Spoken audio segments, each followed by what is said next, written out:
오늘 복된 시간 하나님 앞에 나와서 예배드리는 여러분 모두 다 심령의 새 힘을 얻고 돌아가는 은혜의 시간이 되시기를 주님의 이름으로 축원합니다.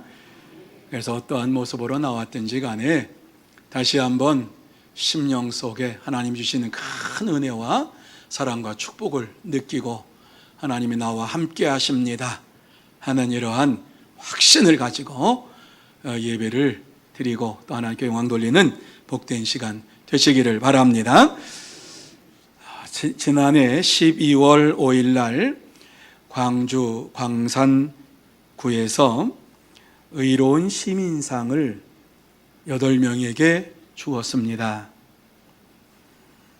이 8명은 2018년 11월 28일 밤 8시경에 운남동 한 교차로에서 교통사고가 났는데 승용차에 불이 붙었습니다. 운전하는 사람이 갇혀있는 이러한 모습을 보고 지나가던 고등학생 넷 그리고 지나가던 일반인이 뛰어가 가지고 차문을 열고 그 안에서 운전사를 끄집어 냈습니다.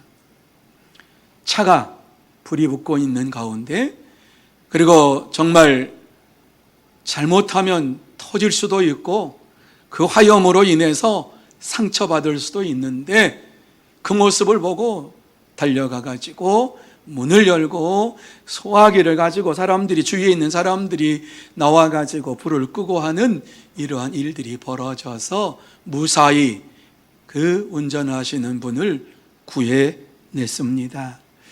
이러한 소식을 접할 때마다 아직도 이 세상은 아름다운 세상이다. 그리고 이 세상에 사는 동안 얼마든지 이러한 일들이 벌어질 수 있겠구나. 이러한 생각을 해보면서 특별히 그리스도인들이라고 하면 이러한 아름다운 삶이 날마다의 삶이 되어야 하지 않을까 하는 마음이 듭니다. 오늘 이 말씀을 통해서 예수님께서는 그리스도인으로서 5번째 가져야 할 성품을 얘기하고 말씀하고 있습니다. 다른 사람을 긍휼히 여기는 자가 되라, 이런 말씀을 하지요. 그래서 긍휼히 여기는 자는 복이 있나니 그들이 긍휼히 여김을 받을 것이미요, 이렇게 말씀을 하고 있어요. 자, 같이 우리 마음속에 새기면서 한번 읽어보시겠습니다. 시작. 긍휼히 여기는 자는 복이 있나니 그들이 긍휼히 여김을 받을 것이미요. 여러분 이 말씀을 잘 보세요. 긍휼히 여기는 자는 복이 있나니 그들이 긍휼히 여김을 받을 것이미요. 오늘 이 말씀은 우리에게 어떠한 말씀을 주시고 있습니까? 그리스도인으로서 다른 사람을 어떻게 대해야 할 것인가 하는 것을 말씀하고 있어요. 그리스도인으로서 다른 사람을 어떻게 대해야 할 것인가. 우리가 지금까지 복을 나누었어요. 이 4가지의 복은 하나님과 우리 사이의 수직적인 관계에서 이루어질 이러한 성품을 나누었어요. 그런데 오늘 이 말씀 속에서는 우리와 이웃 사람들, 이웃 관계에서, 수평적인 관계에서 맺어야 할 성품이 무엇인가? 하나님 앞에서 우리가 이웃과의 관계를 점검하고 우리의 신앙을 점검하는 이러한 시간이 되어야 할 줄로 믿습니다. 여러분, 신앙이 좋다라고 하는 기준이 무엇입니까? 구약 시대에는 신앙이 좋다라고 하는 이러한 기준은 십계명에 딱 말씀되어 있으니까 하나님을 섬기고 부모를 공경하고 다른 사람을 해치지 아니하고 다른 사람의 가정의 것을 탐내지 아니하고 아내나 종이나 물건이나 그 어떠한 것도 탐내지 아니하는 이러한 삶을 사는 자가 참 신앙이 좋은 자다. 이렇게 쉽게 모든 것을 이야기할 수가 있었습니다. 만약에 신앙이 좋다고 하면서 하나님을 온전히 섬기지 아니하고 부모를 공경하지 아니하고 다른 사람의 것을 귀중하게 여기지 아니하고 탐하는 이러한 삶을 살았다. 그 사람은 신앙생활은 하지만 거짓된 신앙생활을 하는 자다. 이렇게 쉽게 말할 수가 있겠지요. 그런데 오늘 예수님께서는 우리의 신앙을 점검하기 위해서 십계명을 말씀한 것이 아니라 긍휼히 여기는 것을 말씀합니다. 다시 말씀드려서 다른 사람을 긍휼히 여기는 자는 그도 하나님 앞에서 긍휼히 여김을 받을 것이다. 이렇게 말씀하고 있어요. 여러분, 이 말씀을 통해서 우리의 신앙에 대한 분명한 확인이 있어야 될 줄로 압니다. 뿐만 아니라 이 말씀을 통해서 약속의 말씀과 최종적인 심판의 말씀이 무엇인가를 보아야 합니다. 그러면 남을 긍휼히 여긴다는 것이 무엇입니까? 긍휼히 여긴다라고 하는 것은 하나님의 마음입니다. 긍휼이라고 하는 것은 죄로 인하여 타락한 인간을 조건 없이 사랑하고 무한히 용서하는 마음을 긍휼이라고 하는데, 이러한 마음은 우리 타락한 인간이 가질 수가 없습니다. 하나님만이 가지고 계시는 이러한 마음이 긍휼한 마음입니다. 그래서 우리는 긍휼히 여긴다라고 하는 말을 잘 사용하지를 않습니다.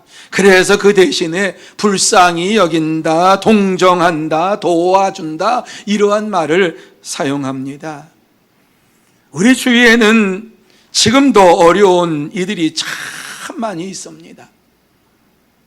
이러한 어려운 사람들을 바라볼 때에 우리는 불쌍한 마음이 듭니다. 하지만 선뜻 그들을 돕지를 못합니다. 왜요? 그럴 만한 능력이 없기 때문에 그렇습니다. 여러분, 긍휼히 여긴다라고 하는 이러한 말씀을 드린 것처럼 이 말씀은 불쌍히 여긴다라고 하는 마음이 있어야 되고, 다른 사람을 도울 수 있는 이러한 마음이 있어야 되고, 실제로 행동하는 마음이 있어야만이 긍휼히 여긴다라고 하는 삶을 살아갈 수가 있는 것입니다. 예수님께서는 이러한 긍휼에 대하여서 누가복음 10장 25절에 말씀을 하시면서 우리에게 비유로 잘 말씀을 해주고 있습니다. 너무 잘 아는 비유입니다. 어떤 사람이 예루살렘을 떠나서 여리고로 가다가 강도를 만나서 죽게 되었습니다. 그 길을 내려가던 제사장이 그 길을 가다가 그 모습을 보고서 불쌍히 여기는 마음을 가졌습니다마는 그냥 지나갑니다. 이유가 있었겠지요.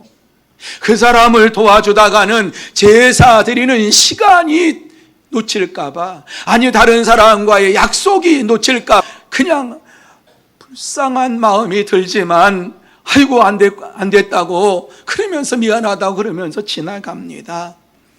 당대에 하나님의 말씀을 가장 잘 지키는 사람이라고 하는 레위인이 지나가는데, 이 사람도 그 사람을 보면서 불쌍한 마음이 듭니다. 도와주고 싶은 마음이 듭니다. 그런데 그냥 지나갑니다. 이유가 있었겠지요. 다른 사람과 약속을 했거나 아니면은 성경 공부하는 이러한 약속이 있었거나 분명히 약속이 있었겠지요. 그냥 지나가 버립니다. 그런데 사마리아 사람이 강도 만난 사람을 보게 되었을 때에 소매를 걷어거치고 그 사람 앞에 가가지고 상처난 부유를 기름으로 닦아주고 포도주를 부어서 그 상처를 치료해 줍니다. 그리고 자기가 타고 온 그러한 나귀에 그를 실어가지고 가까운 주막에 가가지고 이 사람을 돌봐달라고, 내가 이와 같이 지금 장사하러 가는데 이 사람을 돌봐주면, 그러면서 2렙돈을 주면서 혹시라도 이 사람에게 경비가 더 들어가면 내가 갔다 올 때에 반드시 줄 테니까 이 사람이 쾌유될 때까지 돌봐달라고 이러면서 주막 주인에게 신신당부를 하고 길을 떠났습니다. 여러분, 사마리아 사람이, 이 강도 만난 사람이 누구인지 압니까?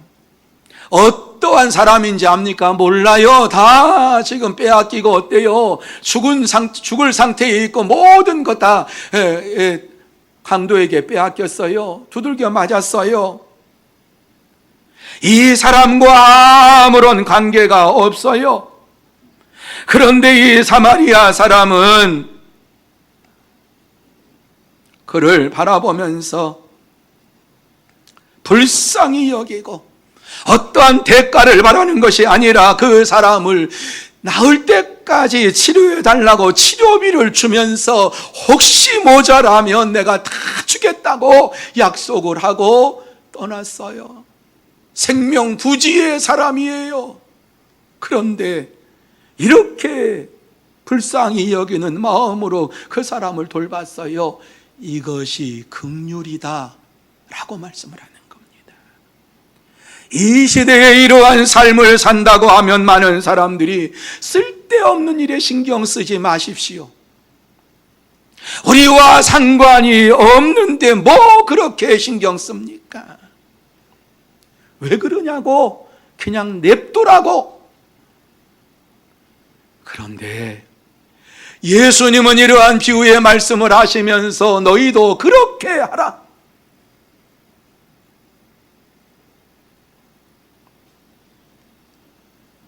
단순히 불쌍히 여기고 치근히 여기는 이것이 긍휼함이 아니라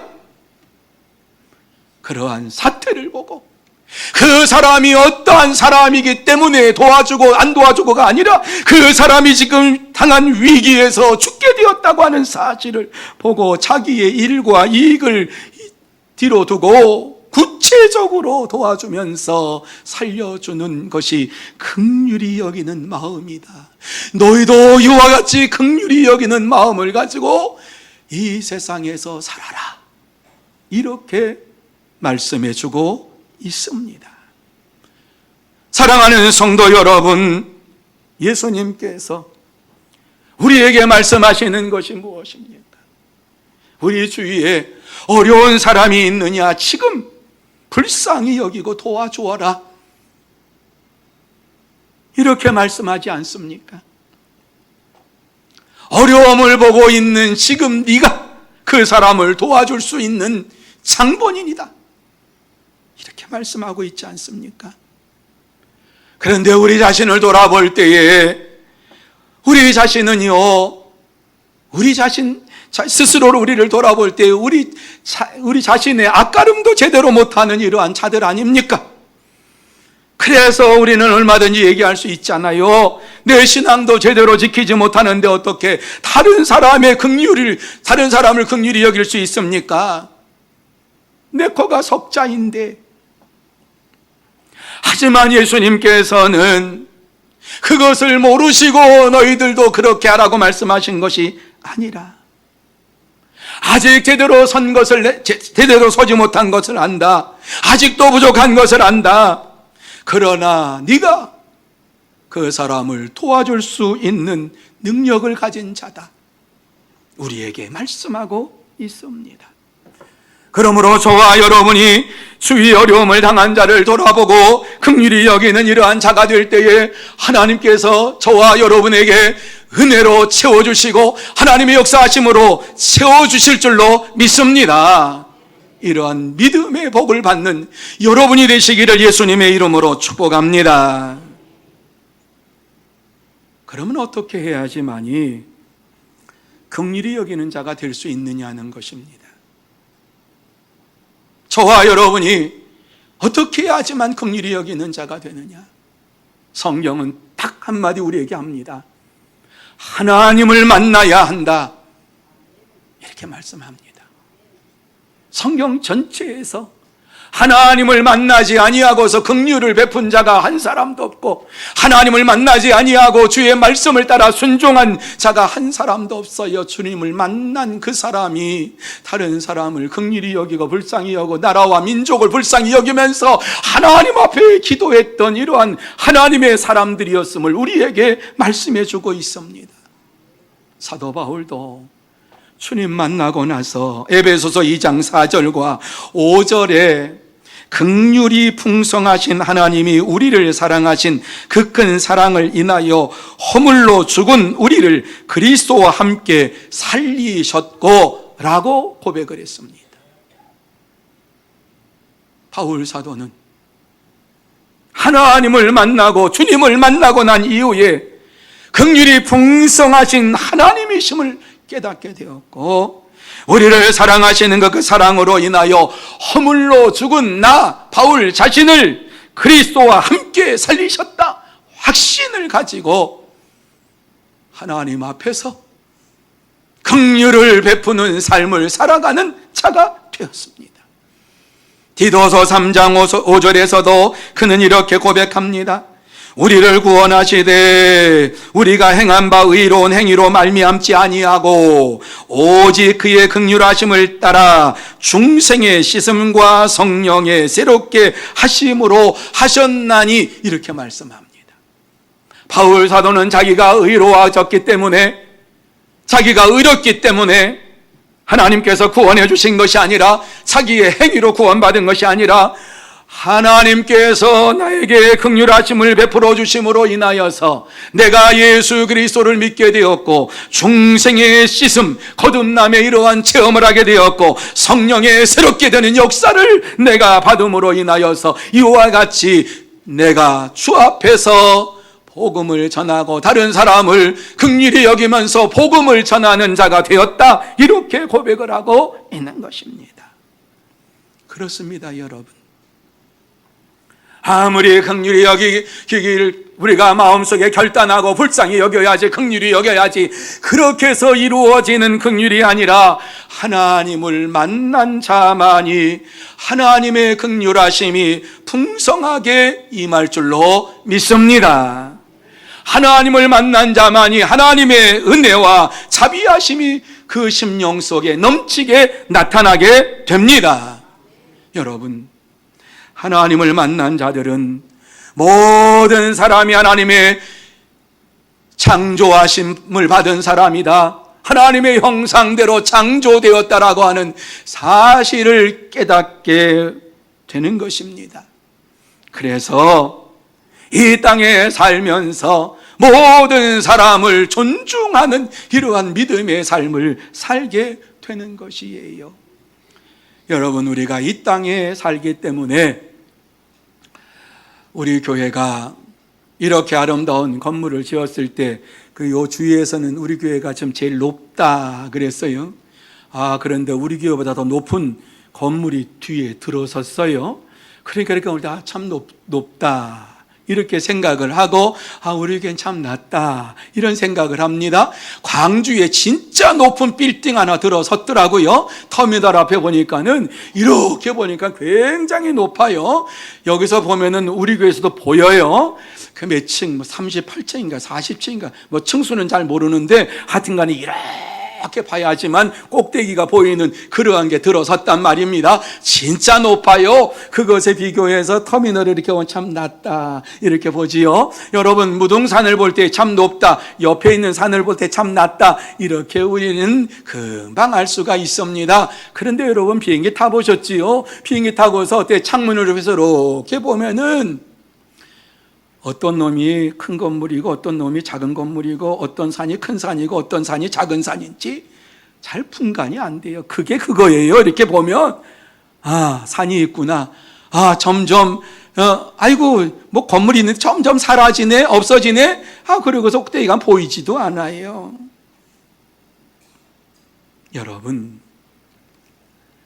하나님을 만날 때에 하나님께서 우리의 심령 속에 역사해 주실 때에 모든 사람이 하나님의 형상대로 창조받은 것을 깨닫게 되고 자기만이라고 하는 이러한 병에서 고침을 받게 되는 거예요. 이전에는 나만 행복하면 됐어요. 나만 잘 나가면 됐어요. 다른 사람 어찌하든지 뭐 그거 상관하지 아니하고 내가 그저 이 땅에서 살면서 그저 나만 사랑하는 이러한 삶을 살았어요. 그런데 하나님을 만나고 난 이후에 이 모든 사람들이 사랑받기에 합당한 존재라고 하는 사실을 깨닫게 되었어요. 이 세상에서 살아갈 이러한 이유가 있고 이 세상에서 살아갈 가치가 있음을 깨닫게 되었어요. 주님을 만나고 난 이후에 나의 가족이 소중한 것처럼 다른 사람의 가정도 소중하다고 하는 것을 알게 되었고, 내 물건이 소중한 것처럼 다른 사람의 물건도 소중하다는 것을 알게 되었고, 내 명예가 소중한 것처럼 다른 사람의 명예도 소중한 것을 알게 되었고, 내 자존심이 소중한 것처럼 다른 사람의 자존심도 소중하다고 하는 사실을 알게 되었어요. 그래서 어떻습니까? 내 욕심대로 살아가는 이러한 것을 버리게 되었고 하나님의 은혜 가운데 살고 있음을 생각하면서 내게 주신 은혜가 내게 족하도다 하는 이러한 마음을 가지고 사는 자가 되었단 말입니다. 왜요? 하나님의 긍휼하심이 우리에게 임함으로 그렇게 된 것이지요. 오늘날도 마찬가지입니다. 하나님을 만난 자만이 다른 사람을 긍휼히 여기는 마음이 생기는 것이에요. 하나님이 주시는 것이에요. 그래서 다른 사람을 볼 때에 하나님의 형상대로 지음받은 자이기 때문에 존경하는 거예요. 그리고 그 사람을 미워하지 않게 되는 거예요. 다른 사람의 아내나 남편을 갖다가 유혹하지 아니하는 거예요. 다른 사람의 마음을 상처받게 하지 않는 거예요. 왜? 하나님이 세워준 사람이니까. 사랑하는 성도 여러분, 하나님을 만난 자만이 이렇게 긍휼함을 베풀 수가 있는 자가 됨을 믿으시기를 바랍니다. 그래서 이 세상에 살면서 어려운 자를 도와줄 때에 하나님의 긍휼하심을 받은 저와 여러분이 그 어려움을 당한 자의 신분과 이러한 것을 따지지 말아야 되고 지금 불쌍히 여겨야 되고 죽어가는 이러한 것을 살려야 된다고 하는 하나님의 긍휼하심이 저와 여러분에게 풍성하게 있어야 될 줄로 믿습니다. 하나님을 만남으로 하나님의 긍휼하심을 힘입고 어려운 이웃들을 돌아보고 위로하고 격려하는 믿음의 삶이 여러분의 삶 속에 이루어짐으로 인하여서 하나님 앞에서 인정받고 하나님 앞에서 축복받는 여러분이 되시기를 예수님의 이름으로 축원합니다. 세 번째로, 긍휼히 여기는 자에게 긍휼의 축복을 주신다, 이렇게 말씀을 하고 있습니다. 그렇습니다. 다른 사람을 긍휼히 여기는 자는 반드시 긍휼의 복을 주시겠다고 약속했습니다. 그런데 문제가 무엇입니까? 우리에게 다른 사람을 긍휼히 여길 수 있는 마음이 없다고 하는 것이지요. 다른 사람을 책임지기는커녕 내 신앙도 지킬 수 없다라고 하는 것이 우리에게 자꾸 찾아와가지고 너는 아니야, 네가 뭐라고, 아이고 너는 그냥 참아, 이렇게 얘기하지 않습니까? 여러분, 많은 사람들에게 복음을 전하라고 전도하자고 합니다. 그런데 많은 사람들이 무엇이라고 말씀하는지 압니까? 아유, 목사님, 내 가족도 구원하지 못했는데 다른 사람에게 어떻게 전도합니까? 창피해서 어떻게 전도합니까? 이렇게 말씀합니다. 이에 대해서 예수님께서 가족도 나에게 맡기고 모든 것을 나에게 맡기고 너는 나가라고 말씀을 하고 있지요. 그렇습니다, 여러분. 완전해서 주의 일을 감당하는 사람은 없습니다. 온전하기 때문에 모든 것을 다 알기 때문에 내가 복음을 전합니다. 그런 사람 이 세상에 한 사람도 없습니다. 우리가 때로는 비틀거리기도 합니다.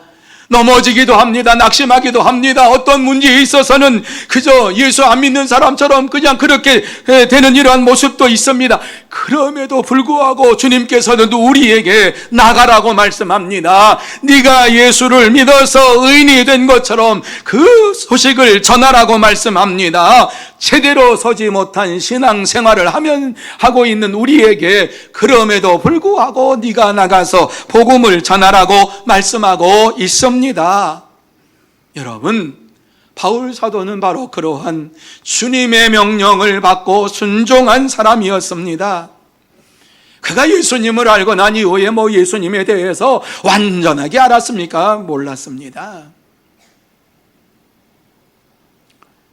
예수님을 부활하신 예수님을 담에서 도상에서 만나고 난 이후에 그의 눈이 감겼습니다. 그의 눈이 감기고 나니까 어때요? 주님 앞에 간구했어요. 기도했어요. 그때에 아나니아를 하나님께서 보내주셔서 아나니아가 와서 기도함으로 그의 눈이 밝아졌어요. 밝아지고 난 이후에 즉시 어떠한 일이 벌어졌다고 성경은 말씀합니까? 바울이 예수를 전하니라. 예수가 그리스도이신 것을 증거하고 예수를 믿으면 구원을 받습니다라고 하는 사실을, 이 복음을 전하게 되었다, 이렇게 말씀합니다. 이러한 자에게 예수님께서 약속하신 말씀이 있습니다. 그 말씀이 오늘 우리가 지금 나누는 말씀입니다. 긍휼히 여기는 자는 복이 있나니 그들이 긍휼히 여김을 받을 것임이요. 자, 우리 같이 마음속에 새기면서 다시 한번 읽습니다. 시작. 긍휼히 여기는 자는 복이 있나니 그들이 긍휼히 여김을 받을 것임이요. 믿으시면 아멘. 여러분, 우리는 힘이 없어요. 다른 사람을 긍휼히 여길 수 있을 만한 이러한 능력이 없어요. 우리는 부족해요. 우리의 힘만 믿고 나가면은 불쌍한 사람 도와줄 수 없고 긍휼히 여길 수 있는 이러한 마음도 없어요. 이러한 것도 없어요. 그저 항복할 수밖에 없어요. 남을 긍휼히 여기는 마음이 부족하기 때문에 하나님 앞에, 하나님 아버지, 내가 저 사람을 도울 수 있는 이러한 것이 너무나도 부족합니다. 하나님께서 역사해 주시기를 바랍니다. 기도할 때에 하나님께서 저와 여러분의 기도를 들어주시고 응답해 주실 줄로 믿습니다. 하나님의 능력이 나타나는 기적이 거기에 임하는 것입니다. 여러분, 갓난 아이를 출산한 산모는 자기 아이의 울음소리가 들리면 어때요? 젖이 나와요. 왜? 아이에게 젖을 물리고 싶어서. 마찬가지입니다. 저와 여러분이 하나님을 만나고 하나님 안에서 긍휼하심을 받은 자라고 하면은 어려운 자를 도와주고 싶어하는 마음이 우리에게 생깁니다. 우리가 힘이 없다고 하는 사실을 아시고 하나님께서 하나님의 능력을 우리에게 쏟아부어 주실 줄로 믿으시기를 바랍니다. 가장 능력 있는 기도가 무엇인 줄 아십니까? 내가 부족하다고 하는 사실을 깨닫고 하나님 앞에 부르짖는 그 기도가 가장 능력이 있는 기도입니다. 내가 다른 사람을 도와줄 수 있는 힘이 없어요. 도와줄 수 있는 능력이 없어요. 그래서 부족하다고 하나님 내게 역사해달라고 부르짖을 때에 하나님께서는 능력으로 우리에게 채워주시고 우리에게 역사해 주시는 놀라운 축복의 하나님이신 것을 믿으시기를 바랍니다. 이것만이 아닙니다, 여러분. 마지막 최후의 심판대에 섰을 때에 하나님께서 우리를 어떻게 심판하시겠다고 말씀을 합니까? 무엇을 보시고 우리를 심판하시겠다고 말씀합니까? 네가 얼마나 큰 일을 했느냐가 아닙니다. 네가 얼마나 많이 배웠느냐가 아닙니다. 네가 얼마나 이와 같이 교회 출석을 했느냐, 그게 아닙니다. 오늘 우리에게 보시는 것은 네가 얼마나 다른 사람을 불쌍히 여기면서 삶으로 그 불쌍한 사람을 도와주었느냐, 이것을 보신다고 말씀합니다. 어디에 그렇게 기록되어 있느냐고요? 야고보서 2장 13절 말씀에 보면 이렇게 기록되어 있어요. 같이 한번 읽습니다. 시작. 긍휼히 행하지 아니하는 자에게는 긍휼 없는 심판이 있으리라. 긍휼은 심판을 이기고 자랑하느니라. 아멘. 여러분, 이 말씀 보세요. 은혜의 말씀이지만 무서운 말씀이에요. 네가 긍휼을 행하지 아니하는 자냐? 그러면 나는 긍휼 없는 심판을 너에게 행할 것이다. 네가 다른 사람을 불쌍히 여기지 아니하고 예수를 믿으며 하나님을 믿으면서 이와 같이 무시하고 살았느냐? 그러면 나도 네가 행한 대로 그대로 긍휼 없는 심판하겠다. 이런 말씀이지요. 은혜의 말씀이지만 무서운 말씀이에요. 그러면서 긍휼은 심판을 이기고 하나님의 긍휼하심이 내게 임했다고 하는 사실을 감사하면서 긍휼함을 받았으니까 긍휼함을 베푸는 이러한 자가 될 때에 심판을 이기고 자랑하느니라, 자랑감이 되느니라, 이렇게 우리에게 말씀해 주고 있습니다. 사랑하는 성도 여러분, 얼마나 많은 사람들이 절망 가운데에서 허우적거리고 있는지 모릅니다. 나를 도와달라고, 아니 내 말을 들어달라고 하나님 앞에서 부르짖는 자들이 많습니다. 우리에게 물질을 요구하는 것도 아니고 우리에게 그 어떠한 것도 요구하는 것이 아니라 그저 들어주기만 하면 좋겠다고 하는 이러한 심령을 가진 이러한 자들이 많이 있습니다. 여러분, 주님께서는 이러한 자들을 불쌍히 여기면서 이와 같이 우리가 이 땅에서 긍휼히 여기며 살아갈 때에 우리에게 그 모습 보시고 우리를 판단하시겠다고 말씀합니다. 하나님께서 우리를 판단하시는 것은 바로 이와 같이 어려운 사람을 어떻게 대했느냐 하는 것입니다. 하나님은 다른 사람의 어려움을 외면하면 나도 너를 외면하겠다고 말씀합니다. 하지만 네가 다른 사람의 어려움을 불쌍히 여기면서 긍휼히 여기는 삶을 살았다면 나도 너를 긍휼히 여기겠다고 말씀을 합니다. 그러므로 여러분도 다른 사람을 긍휼히 여기고 바른 길로 인도함으로 마지막 때에 하나님의 상급을 받는 성도 여러분들이 다 되시기를 예수님의 이름으로 축원합니다. 이제 말씀을 마칩니다. 우리는 이 땅에 살면서 경주자와 같은 삶을 사는 자들입니다. 세상 사람들도 이 땅에 살면서 경주의 삶을 삽니다. 참 그들은 불쌍하게도 목적 없이 항방 없이 자기의 욕망을 위해서 달려갑니다. 그러나 우리는 예수 그리스도를 바라보며 달려갑니다. 그러면서 어떻게 하면 주님을 닮아가면서 주님의 사랑을 베풀까? 어떻게 하면 주님처럼 내가 이 땅에서 헌신의 삶을 살아갈 수 있을까? 사랑과 희생의 경주를 하는 자들이 저와 여러분입니다. 가장 많은 것을 잃은 사람에게 가장 큰 상을 주시겠다고 약속하셨습니다. 그래서 주님께서 말씀을 제자들에게 하시면서 누가 좌우편에 앉을 것인가를 얘기할 때에 주님께서는 이 땅에서 좌우편에 앉을 사람은 주의 말씀에 순종하고 주의 말씀을 따르는 자가 예수님이 가장 가까운 자리에 앉을 것이라고 말씀을 해 주셨습니다. 여러분, 이 땅에 살면서 하나님께서 내게 주신 은혜에 감사하는 저와 여러분이 되시기를 바랍니다.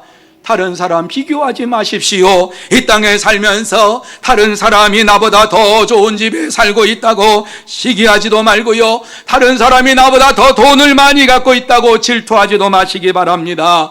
주님이 보실 때에는 그게 그겁니다. 하나님 나라에 갈 때에는 그것 가지고 갈 수 있는 자가 아무도 없습니다. 주님을 위하여 더 많이 잃어버리고 주님을 위하여 더 많이 포기한 자를 마음속에 두면서 나도 어떻게 하면 저 사람처럼 할 수 있을까? 이러한 마음을 가진 자에게 주님께서 축복해 주실 줄로 믿습니다. 오늘 이 시대에 우리 주위에 살고 있는 이러한 어려운 자들 돌아보십시다. 긍휼히 여기십시다. 물론 그들을 다 책임지라고 말씀하시는 것이 아닙니다. 그들을 만나서 들어주고 격려하고 위로하고 사랑으로 감싸주기만 하면 되지요. 이들을 위해서 기도할 때에 하나님께서 우리에게 겸손함과 하나님의 긍휼의 옷을 입게 해 주실 줄로 믿습니다. 그때에 하나님의 능력이 저와 여러분에게 임합니다. 그 능력 안에서 각자가 기쁨으로 감당할 수 있을 만큼만 긍휼을 베푸는 여러분이 되시기를 바랍니다. 그럴 때에 하나님의 기적이 반드시 여러분에게 나타나게 됩니다. 그러므로 여러분도 다른 사람을 긍휼히 여기는 마음을 가지고 기도하고 하나님의 능력을 체험하고 그 능력을 통해서 어려운 이들을 돌아보고 하나님 앞에 영광 돌리는, 그리고 이 땅에 죽어가는 이러한 영혼들을 살리는, 하나님께서 말씀하시는 긍휼히 여기는 자가 긍휼함을 받을 것이라고 하는 이러한 말씀이 여러분의 삶 속에 이루어지기를 예수님의 이름으로 축복합니다. 기도하시겠습니다.